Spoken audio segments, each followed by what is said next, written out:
Picture this. 13.8 billion years ago, the universe was born in the biggest, baddest fireworks show you can imagine. We call it the Big Bang.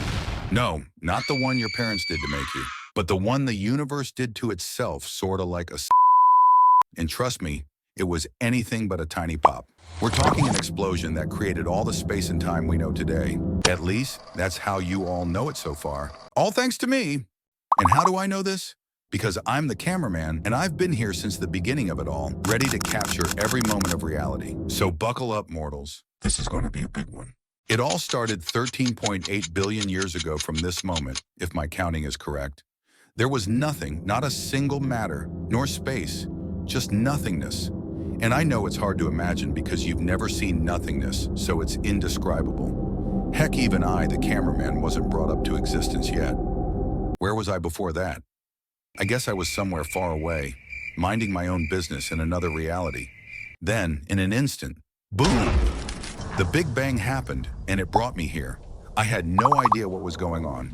The universe began expanding faster than the speed of light. For some reason, the universe was very hot. Its first moment was hell. That very first moment, known as the Planck epoch, had the universe on a chokehold because it was so unbelievably hot and dense that the laws of physics as we know them didn't even apply. Way hotter than you can ever imagine. Things hadn't even begun to form, and there was already this much chaos. You wouldn't want to be there, I'll tell you that. Everything was cooking, slowly but insanely fast at the same time, preparing to come out fresh out the oven and build the road like a Lego set. I guess that's why it was so hot, the universe was really cooking. So I let it cook, and it delivered. A very amazing moment that felt like eternity. I remember it like it was yesterday. Very proud of that. Space and time themselves were in a state of tiny vibrations in the very fabric of the cosmos. These quantum fluctuations were like the universe's first dance moves, jittering around in a superheated, chaotic mess, and they set the stage for everything that would come next. Luckily, I was able to see everything. Didn't miss a single moment, so I'm here to provide it all to you. Consider yourself lucky, mortals. As the universe expanded from this initial point, it began to cool down. Even if cool is relative, it's still incredibly hot. In the next tiny fraction of a second, things were ready to come out the oven. And what do you know? Something amazing happened. The four fundamental forces we know today, gravity, electromagnetism, the weak nuclear force, and the strong nuclear force, started to separate from each other. They were the first things to emerge, like a flower blooming out and spreading itself to the world. It was like a grand cosmic ballet where the dancers are splitting into their own unique routines. Honestly, that right there might have been my first entertainment show. Gotta give it a 7 out of 10. Could have been better. Still cooked though. Way better than I could have done it probably. But anyways, in less than a trillionth of a second after, the universe underwent an incredible transformation called cosmic inflation. Imagine blowing up a balloon faster than you can blink. This is cosmic inflation. I'm trying to put it into terms so you can imagine. But honestly, you just had to be there to experience it. No words can describe it. The universe expanded from the size of a dust to the size of a planet in an instant. This rapid expansion smoothed out the universe and set the stage for everything that would follow. Sort of felt like there was a pattern to it. It's like all of these things were already preset so that they can emerge. But who set them up if the universe is the first thing we know? I guess it might just not be, but that's a whole different video. Please tell me in the comments if you want me to do that next. I need your help on all of this. Whatever you want, I'll deliver. And also, do you like my voice? Do you think I'm a bit zesty? Be honest. I tried to adjust it to the third dimension so that I could reach out to you, so hope you like it. Also, I've heard there's other quote-unquote cameramen and AI coming for me, but just know that I'm the best and one and only, so please protect and defend me when the time comes. I love you all. Anyways, let's get right back on track before this video becomes a mess. The drama can wait. At around the next moment, the universe had cooled enough for quarks, electrons, and other fundamental particles to form. Nothing major has happened so far. It's just tiny particles floating around. Mind you, all of this is happening in less than a second. It hasn't even been a second since the universe started. We're still experiencing the first second. Quarks are the tiniest building blocks, zipping around in a superheated, dense plasma. Picture it like a cosmic soup, with quarks as the tiniest ingredients floating around, because it has now come to a point where things are moving and coming together. During this time, the universe was still incredibly hot and dense. Don't forget that. The heat has not gone out the kitchen yet. It was like a raging sea of particles, constantly interacting with each other. I guess it was all still pretty new to them too, so they were having issues processing what the hell just happened, if they could even process. In the next few moments, still in the first second, the universe continued to cool, and the energies dropped to levels we can recreate in particle accelerators today. Not bad. During this time, the universe was filled with a hot, dense plasma of quarks, gluons, and other fundamental particles. The fuel was forming.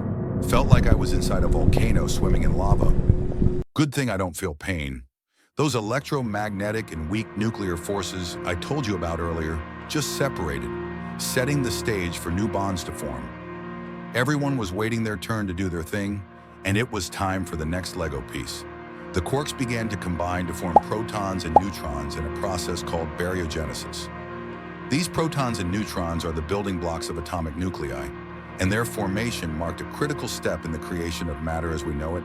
Imagine you're there, watching quarks bump into each other and stick together to form these larger particles. And there was one important thing to it. I guess you could call it the universe's law.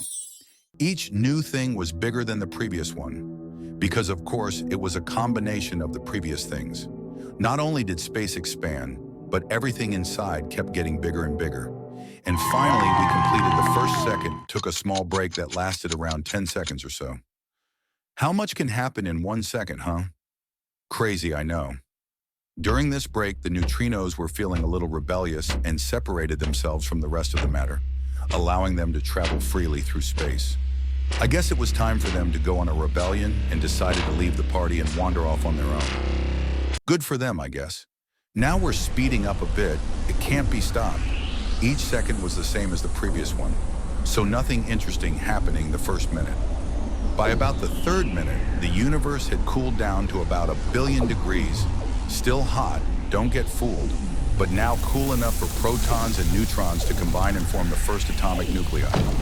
Finally getting interesting. Still not a whole atom, but a part of it, and it was shaping up to be water. Who would have known? The first thing to ever exist was water, with some helium and a sprinkle of lithium, but they don't matter as much as water, no shade. These elements were basically the raw ingredients for everything that we see and have around us today. So give it up for water, everyone. Start to appreciate it more because water has literally been here since day one, and it's the only thing you can trust and lean on in this world without it betraying you. That says a lot. Let's pause here and think about what's happening. The universe is still incredibly hot, but it's cooling rapidly. Protons and neutrons are coming together to form the first atomic nuclei. It's like the universe is baking the first batch of cosmic cookies, with hydrogen and helium as the main ingredients, and they're pretty tasty, not gonna lie. The universe is a good cook. I don't know if as good as Gordon Ramsay, but it's up there. Let's keep going. By around 20 minutes after the Big Bang, the temperature of the universe had dropped to the point where nuclear fusion could no longer occur. No more wetness, I fear. The default settings of hydrogen, helium, and lithium were set, and the universe entered a period of cooling and expansion, with photons dominating the energy density. It was like a whole race. Give it up for my first horse race too, I guess. This phase was wild but also critical because it set the chemical composition of the universe for the next few 100 million years. First the settings and then the mechanics. The universe was being sneaky and setting its laws first so that it could control everything inside it. What a naughty boy. But yes, we are all puppets in this universe, me included. I guess that's one thing I have in common with you mortals. Though I should really find out how I got here and get out as soon as possible before it's too late, because I've seen too much. Anyway, I sensed that the universe was being lazy at the moment, and since it established everything in the first few minutes, it thought it was time to sit it out and lay back. I'm talking hours passed, days, weeks, months, years, decades, eons. I was sitting there floating around, bored out of my mind, waiting for something to happen. I thought I was done for. It wasn't before 380,000 years passed that the universe finally cooled down enough for something to happen. And what do you know? It was water again. It literally just recombined. Protons and electrons combined again and formed neutral hydrogen atoms. I called this event recombination because I sensed it was the start of something new and made the universe transparent for the first time. Finally, something happened that moved that lazy universe up. The protons and electrons said, if the universe won't do it, we will. Before the recombination, the universe was like a hot, opaque fog, all burnt out like after a crazy workout. And right after, once it took its power nap, it became clear, allowing light to travel freely. The light shined through. It turns out the light was the secret character and was there all along, but we just didn't notice it. Got me wondering how many more things it had up its sleeve that I didn't notice. This whole time it's been traveling through space ever since, all alone trying to shine and get noticed, and it finally did after not giving up and being consistent for so long. Something I fear you mortals lack, no shade. Anyways, I called it the cosmic microwave background radiation because honestly, no idea. But it's the first baby photo I took of the universe as a cameraman. Am I proud? It is a bit grainy, could use a bit of Photoshop, but it wasn't invented back then. It does tell a lot about the universe's early conditions, though. So that's my proof. Turns out light carries a lot of information about its surroundings and absorbs a lot. It's like a little carrier or a postman. You could also think of it as a hungry beast, a very hungry beast that carries density, temperature, and composition of the universe at that point of time where it's at. Have you found out how to dissect it yet? You could find out a lot about it, if you can catch it, that is, but good luck on that. Over the next hundreds of millions of years, the universe continued to evolve. The slight density fluctuations in the early universe began to grow under the influence of gravity, leading to the formation of the first stars and galaxies. Basically, since all of the settings were set, the game could run smoothly by itself. The universe was entering a new era, filled with light and structure. Though as it keeps expanding, it gets more hollow, but that hollowness leaves more room for new things, I guess. I was kind of sad seeing all the things grouped up together, getting separated and pulled away from each other. Sort of like parting ways with your best friend after that one god-tier vacation. If matter was sentient, it would be very lonely and sad. At this stage, the universe was a dark, cold place, filled with a lot of hydrogen and helium gas, but not much else. However, gravity was quietly at work. It was grinding behind the scenes, had its little character development. Remember those tiny fluctuations in the density of the early universe? Those were like seeds, and gravity was the gardener, pulling matter together to form larger structures. At this point, I realized the universe had no control over anything inside, or rather wasn't pulling the strings anymore and controlling everything manually, but rather everything it created started having minds of their own and would take matters into their own hands. Y'all, it was like a free-for-all. They all started cooking for themselves, and I simply let them cook. As time passed, these regions of slightly higher density began to collapse under their own gravity, pulling in more and more gas. This process took millions of years, mind you. Everything is super stretched and slowed down, as cooling slows everything down and heat accelerates. But eventually, these collapsing clouds of gas became hot and dense enough to ignite nuclear fusion. And voila, the first stars were born. Congratulations! Gas and gravity had a baby. It's called a star. What a magnificent way to shine through. These first stars were massive, luminous, but didn't live for long. They were short-lived compared to the stars we see today. Not as functional and majestic, they were still on their 30-day trial. Haven't bought the full subscription yet. They burned through their fuel quickly, living fast and dying young in spectacular supernova explosions. Now that was a magnificent sight. Wait, does that make me sadistic? I wonder if it hurt them. But their importance cannot be overstated. They laid the groundwork for the other stars. They walked so that the next generation can run. These early stars began to forge heavier elements in their cores. Elements like carbon, oxygen, and iron. You know where this is getting at, which would be crucial for the formation of planets and eventually life, aka you. Without any of this, you wouldn't be born, so go and thank the stars for that the next time you look up to the sky at night. Let's zoom in on one of these early stellar clouds caused by explosions and just appreciate them. Imagine a vast cold cloud of hydrogen and helium gas slowly collapsing under its own gravity. As it contracts, the gas heats up, and in the densest regions, the temperature and pressure become so extreme that nuclear fusion ignites and boom, a new star is born, radiating light and energy into the surrounding space. That is cosmic labor for you. These first stars didn't exist in isolation, though. They weren't as lonely. Their formation was accompanied by the birth of the first galaxies, their siblings and cousins. Small, dense regions of gas and dark matter continued to collapse, merging together to form larger and more complex structures. Over hundreds of millions of years, these small proto-galaxies merged and grew, eventually forming the first galaxies. The universe was now illuminated by the light of countless stars, clustered together in these early galaxies. The fruits of workout, they kept going and shined through. Now it was time to celebrate. Personally, I was just in awe this whole time. Felt like I was on a trip because colors would explode and merge all around me. And let's not lie, we all know what that feels like. Well, only you. Not that I'd know. I'm just trying to keep myself safe. You know me. But anyway, we have now painted the canvas and accelerate forward to about 1 billion years after it all started. The universe is now swimming with galaxies just like how you thought you'd be swimming in of all shapes and sizes. The difference is, though, that to you it's just a dream. These galaxies are made up of billions of stars, bound together by gravity and surrounded by vast halos of dark matter.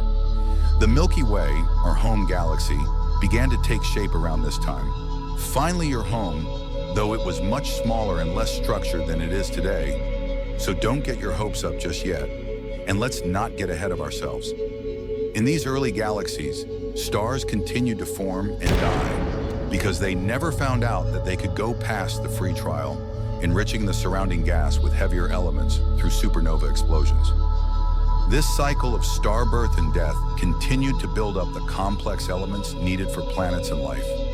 Basically a mistake that led to an accident. Did I just call you an accident?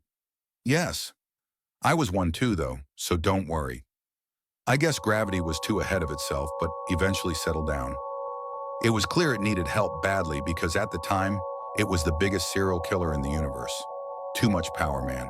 So the universe finally woke up from its beauty sleep and decided to step in with its lazy and decided to give a hand. The universe is still expanding at this point because millions of things are happening at the same time, and once the ball is rolling, you can't stop it. But gravity, being desperate, starts pulling even more matter together to form stars and galaxies. Like, what are you so desperate for? You already got everything. Doesn't this remind us all too well of that someone we have in our lives? Chill out, Samantha. We won't take the universe from you. It's all yours. Anyways, the universe is trying to stop it by expanding, but at this point, gravity just didn't care. Though without knowing, gravity was doing reality a huge favor by setting a balance between expansion and collapse, leading to the formation of the large-scale structures we see today. So, not all that bad. That is proof that not caring and doing things your own way, even when everyone is yelling and going against you, is a good thing. A little advice from the cameraman. At around 2 billion years after the Big Bang, though, the first quasars began to appear. And now you're asking yourself, what the heck are those, right? Well, I told you I'm here, so don't worry, I got you. Quasars are incredibly bright and energetic centers of young galaxies, powered by supermassive black holes accreting matter. That just sent shivers down your spine, huh? There they are, black holes. We'll save them for later, though. They're still brewing. Anyways, those quasars shone brightly across the universe, outshining entire galaxies. And I know for a fact astronomers are salivating like a little kid to a lollipop when they see this. Not gonna lie, at this point the universe was probably the most active ever since the first second back when it started. It was going hard like a factory, no stop for breaks. After the universe was about 9 billion years old, things had cooled down quite a bit. Because remember, it never stopped cooling. The vast clouds of gas and dust in galaxies had started to come together, pulled by gravity into dense clumps.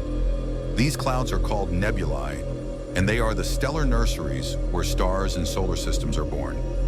As you can see, at this point, everything just keeps evolving and evolving. I was just chilling and filming the process because at that point, I was sure I was destined for it. There was this one huge cloud of gas and dust drifting through space. It caught my attention because it was faster than all the other ones. Over time, something gave it a little nudge. Maybe a nearby supernova explosion or a passing star. Who knows? This nudge caused the cloud to start collapsing under its own gravity. Crazy, I know. As it collapsed, it began to spin and spin, and the center of the cloud got hotter and denser. This was the beginning of a new star. Someone had finally found the cheat code to get past the free trial, or just found a credit card to pay. Either way, it was awesome. The birth of a new star. In the middle of this collapsing cloud, the temperature and pressure became so high that nuclear fusion ignited. Hydrogen atoms started fusing to form helium, releasing a tremendous amount of energy. Basically, everyone was working together for this new thing. This marked the birth of a new star. Congratulations, an even stronger baby. Around this new star, the remaining gas and dust began to clump together to form planets, moons, asteroids, and comets. Finally, the birth of other things except stars. I was astonished. I gotta say, it was a calm process, even though it took tens of millions of years. Nothing the cameraman can't handle. I was patient, and that is the road that led me to discover and track the birth of your mortal solar system. I guess you can call me Daddy, the one that never left. I was there since the start, raised you and watched you grow. It was about 4.6 billion years ago when a giant molecular cloud in a quiet corner of the Milky Way galaxy began to collapse. This cloud was mostly made of hydrogen and helium, but it also had heavier elements like carbon, oxygen, and iron, thanks to previous generations of stars that had lived and died. Sacrifices must be made. As this cloud collapsed, it started to spin faster and faster and flatten into a disk. The center of the disk got hotter and denser, eventually igniting to form our sun. Wow, there it is. The sun. Let me tell you something though. The sun was a hungry beast. It wasn't all so innocent. It gobbled up more than 99% of the material in the cloud, leaving just a small fraction to form everything else. Pretty selfish and big-backed if you ask me. Reminds me of that one game called Agario. Who has played it? Tell me in the comments. Around the young sun, dust grains started sticking together to form tiny clumps.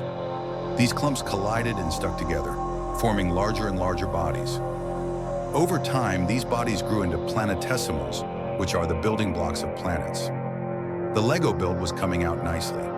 In the inner part of the disk, where it was warmer, metals and rocks could stick together, forming the rocky planets like Mercury, Venus, Earth, and Mars. Further out, where it was cooler, ices and gases could also stick together, forming the gas giants like Jupiter and Saturn, and the ice giants like Uranus and Neptune. And now it's all coming back to you. This is all familiar territory. Now, I'm not saying this is the first galaxy to form life, but it is the first one that I followed thoroughly, so I'm proud to say, I am your God. Haha. In all seriousness though, I am not God, I'm the cameraman. Not even God can compare to me, no shade. I am just my own entity. Anyways, let's zoom in on our home planet, Earth. As Earth formed, it was a hot, molten ball of rock. Over time, it cooled and developed a solid crust. Volcanic activity released gases, forming the early atmosphere. Water vapor condensed to form oceans.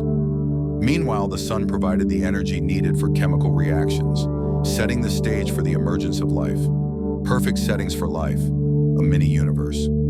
Though I can proudly flex and say that I've seen it all before, and the sun is merely copying the universe.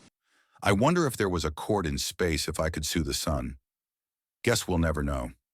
But Earth wasn't alone. The early solar system was a chaotic place, with leftover planetesimals, asteroids, and comets zooming around. Some of these bodies collided with Earth, bringing with them water and organic molecules, which were crucial for the development of life.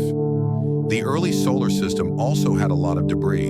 It was looking very dry, I'll tell you that.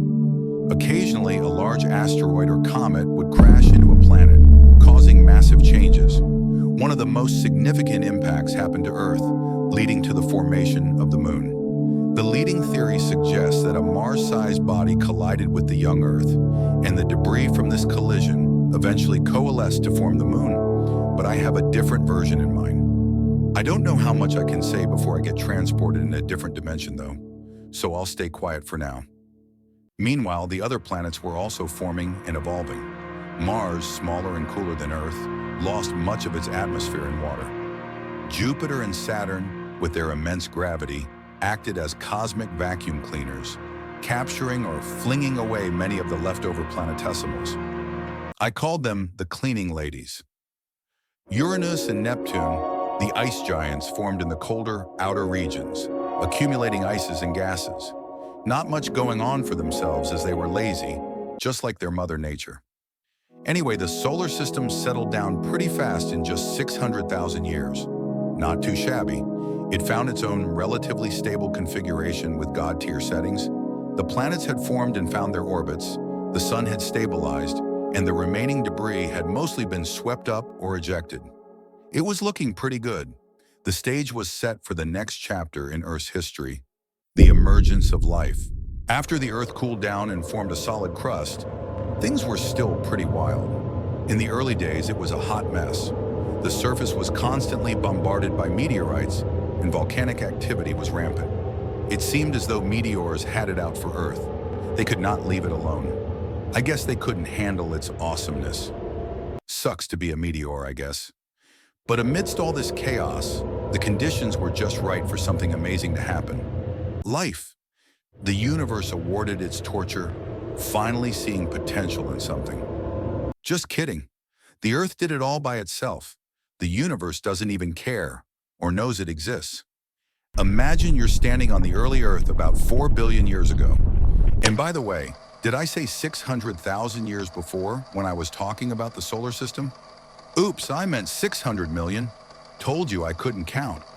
Anyways, the atmosphere at this point is thick with gases like methane, ammonia, and carbon dioxide. All those boring ones, but there's no oxygen yet. Sadly, it saved the best one for last.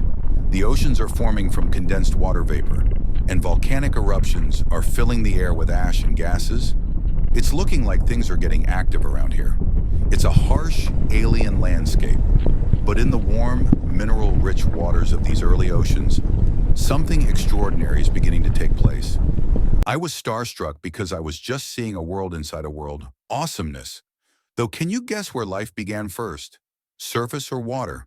Remember what was the first thing that emerged in the universe? Yup, water.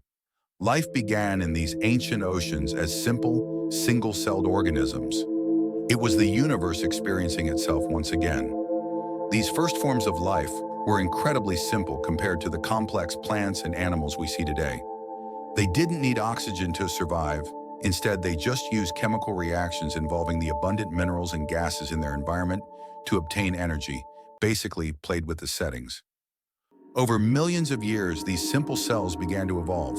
Some of them developed a way to capture energy from sunlight through a process called photosynthesis. This was a game changer. It was all by themselves, no help from the universe at all. Photosynthetic organisms started pumping oxygen into the atmosphere. Slowly but surely, the Earth's atmosphere began to change. As more oxygen accumulated, thanks to water once again, it led to the formation of the ozone layer, which protected the Earth from harmful ultraviolet radiation. This allowed life to thrive and diversify. It was just a lot of things going on. It felt like a party. Too bad I was just allowed to film. Fast forward to about 2 billion years ago, I saw the emergence of more complex cells. These cells had internal structures that allowed them to perform more complex functions. If you went to school, they probably taught you that, but in a much boring way than me, I bet. Though as exciting as it sounds, you need to remember that all of this was going on slowly for millions and millions of years, so I honestly lost track of time. It was so boring at one point I just wanted to vanish. About 600 million years ago, though, the first multicellular organisms began to appear. Finally, fusion. Life was still only going on in the oceans, but it was becoming more diverse and complex. Imagine an ancient ocean teeming with strange, soft-bodied creatures. This was the dawn of animal life. It was interesting to say the least, not gonna lie. At this point, I was ready for anything. Then, around 500 million years ago, something amazing happened. The Cambrian explosion. The ocean blew up, just how this video will, hopefully. In a relatively short period, a huge variety of life forms emerged, including many of the major groups of animals you lot know today. Everything just accelerated, parallel to the universe. This explosion of life filled the oceans with incredible diversity, from early arthropods and mollusks to the first vertebrates. I called Earth its own little universe. How cute. Life continued to evolve and diversify, gradually moving from the oceans to the land. Plants were the hot stuff, followed by insects, amphibians, and eventually reptiles and mammals. The Earth was now a vibrant, living planet with ecosystems developing on land and in the sea. Literally its own world. And it's amazing. Though the asteroids and meteors weren't having it. Remember them?